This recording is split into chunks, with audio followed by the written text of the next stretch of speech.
All right, sports fans, how's everybody out there doing?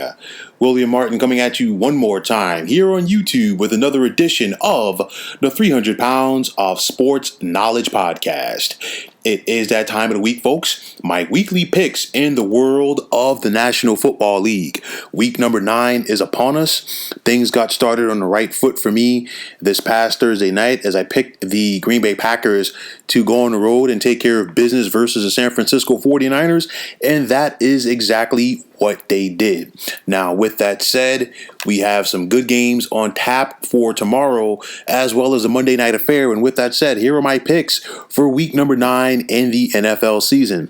Now, you're going to have the 2-6 Atlanta Falcons hosting the 3-4 Denver Broncos.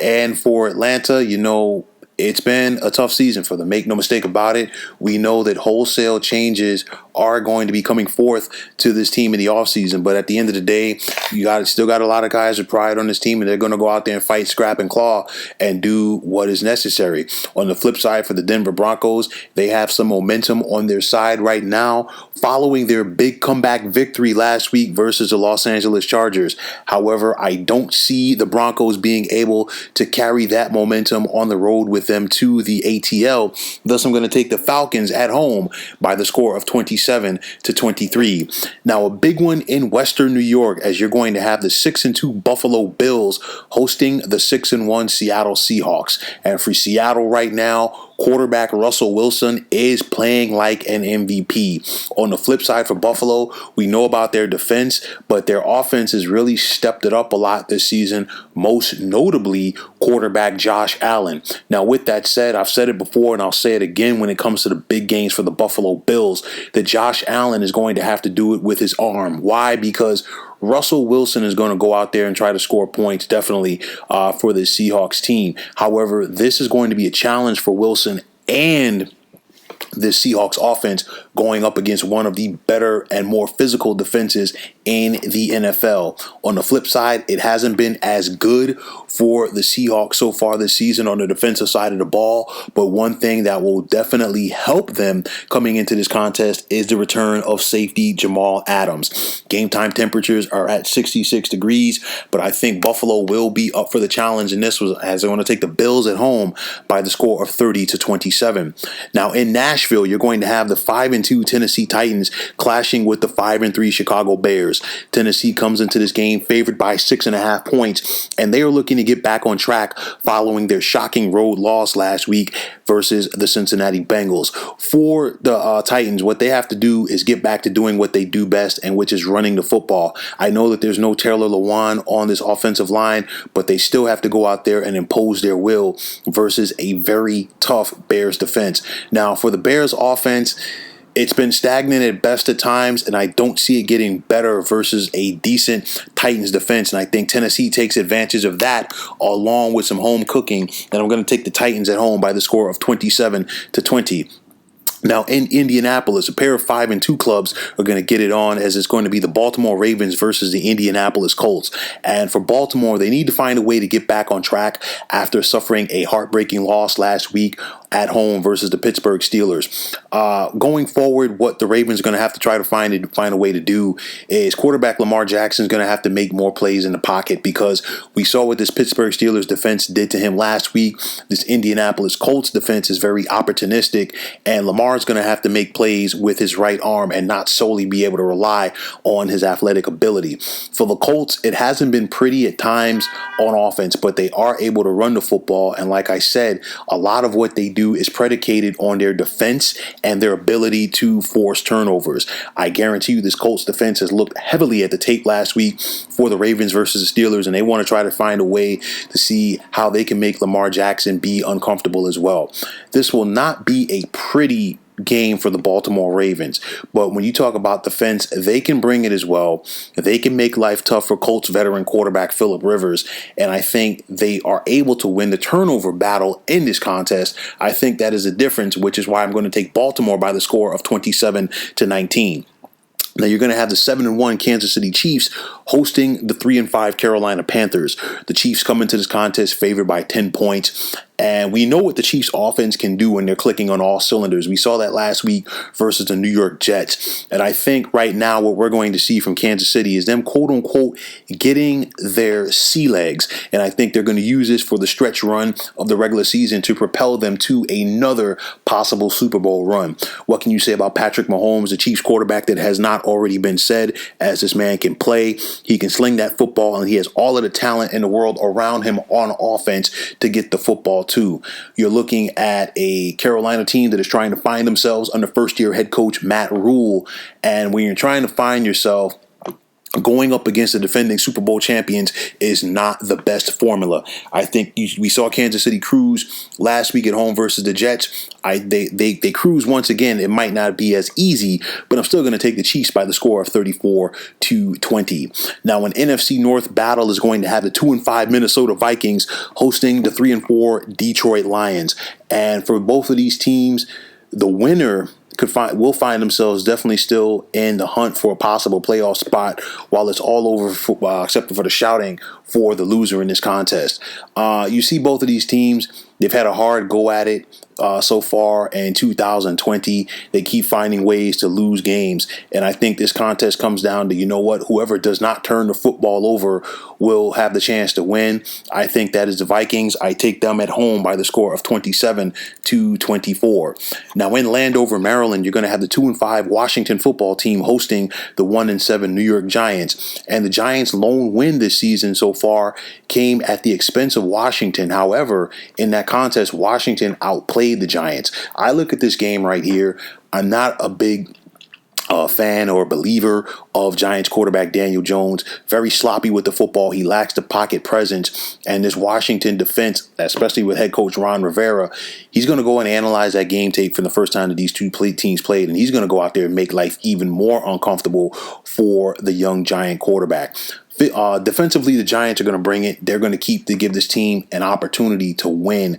But I'm not a fan of this Giants offense right now, especially with Daniel Jones under center. I think Washington exposes him and forces at least 2 turnovers in this contest and gets the 24-20 win.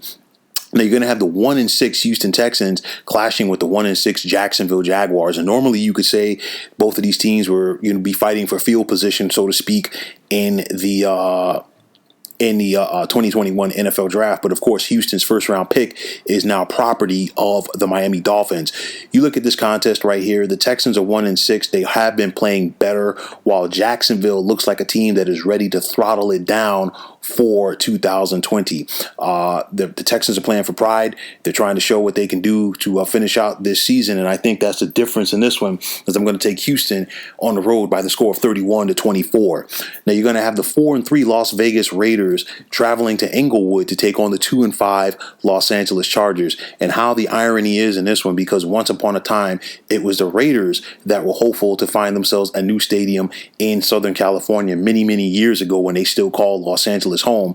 Now it's the Chargers. But you look at the Raiders. This is a team, they're a Jekyll and Hyde team. You don't know what you're going to get from them week in and week out. This is a team that they can beat Kansas City, but they can also lose to the worst team in the NFL. That's what you're dealing with the Raiders. But I look at this team right now. The Raiders can run the football under head coach John Gruden. You have a solid passer in Derek Carr, and this team is really starting to come around. For the Chargers, a heartbreaking loss on the road last week versus the Denver Broncos, and I don't see them being able to overcome that in this contest. Thus, I'm going to take the silver and black on the road by the score of 30-24. Now in Arlington, you're going to have the undefeated Pittsburgh Steelers clashing with the 2-6 Dallas Cowboys, and Pittsburgh comes into this contest favored by 14.5 points, and for good reason. Dallas has the worst defense in the NFL. Dallas also has a lot of injuries at the quarterback position, which is not good. And you're dealing with the Pittsburgh Steelers team that is making a case to be the best team in the NFL. Pittsburgh had a big victory on the road last week versus the Baltimore Ravens. And I think the only thing that keeps this game close is if Pittsburgh does not come out ready to play. That has been a Steelers MO over the years under head coach Mike Tomlin. I think they will start off a little slow in this contest, but as the game progresses, Pittsburgh will pick up their intensity, and that will be the difference in this contest. Thus, I'm going to take the Steelers in a cakewalk by the score of 37-17. Now, in the desert, you're going to have the 5-2 Arizona Cardinals hosting the 4-3 Miami Dolphins. And for Arizona, for both teams, you have two of the young, most exciting quarterbacks in the NFL. Of course, Tua Tagovailoa for the Dolphins, and of course, Kyler Murray for the Arizona Cardinals. I love what the Arizona Cardinals are able to do on offense, throwing the football around to the likes of Larry Fitzgerald, Christian Kirk, and of course DeAndre Hopkins. You saw what Tua could do as he's starting to get his feet wet last week versus the Los Angeles Rams, but now the Cards have a week worth of game film on him to see what he can and can't do. I think this is going to be a good game. I think it has the makings to be one of the better games of week number 9, and two of the future stars at the quarterback position in the NFL will definitely be on display. But I'm going to take the Cards in this one by the score of 34-27. Now, it's going to be on Sunday night, the 6-2 Tampa Bay Buccaneers hosting the 5-2 New Orleans Saints. Tampa comes into this game favored by 4.5 points, and they need this game because I know Tampa's 6-2. They're in the top spot in the NFC South, but you go back to week number 1, and it was New Orleans which got the best of Tampa Bay. You look at this Tampa Bay offense right now, they're rolling. They've got a good rhythm with veteran quarterback Tom Brady, and they also have an opportunistic defense. The Saints, they're dealing with some injuries. They're dealing with some issues on his squad, and it's a situation, sometimes you have to catch a team at the right time. This is the worst time for the Saints to catch the Bucs. This is the best time for the Bucs to catch the Saints, and I think that is a difference in this one, as I'm going to take Tampa by the score of 31-23. And finally, on Monday night, old rivals get together with not a lot on the line, as it's going to be the 2-5 New England Patriots traveling to take on the winless New York Jets. And you know that things are bad for the Jets when they are a 9.5 point underdog to a team that has only won 2 games so far this season. The Patriots defense is still solid, but the offensive woes that we saw last year continue for this team. New England has issues throwing the football, and it's tough when your quarterback, Cam Newton, is your best running back. However, those flaws won't be brought to the surface versus a Jets team that is bad on defense, and on top of that, on offense, it is a struggle for them to even score 10 points. The Jets' struggles, especially on offense, have been exploited by their opponents in recent weeks, and I think the Patriots will keep that trend going. Thus, I'm going to take New England in this contest by the score of 27-13. So, folks, that is going to wrap it up. And with that said, I want to take this time out to thank you for tuning into the 300 Pounds of Sports Knowledge podcast here on YouTube. I want to thank all of you subscribers out there, and if you have not already, please feel free to subscribe to this page. Now, if you're on Twitter, please feel free to follow me at 300 Pounds of Sports, and like I always say, if you follow me, it will be my pleasure to follow you right back. There is also the sports discussion group on Facebook at the Sports Depot 365. You can check it out, drop a line, and be a part of one of the better sports debating sites going on social media. So once again, fine folks, my name is William Martin. Take care and have yourselves a wonderful day.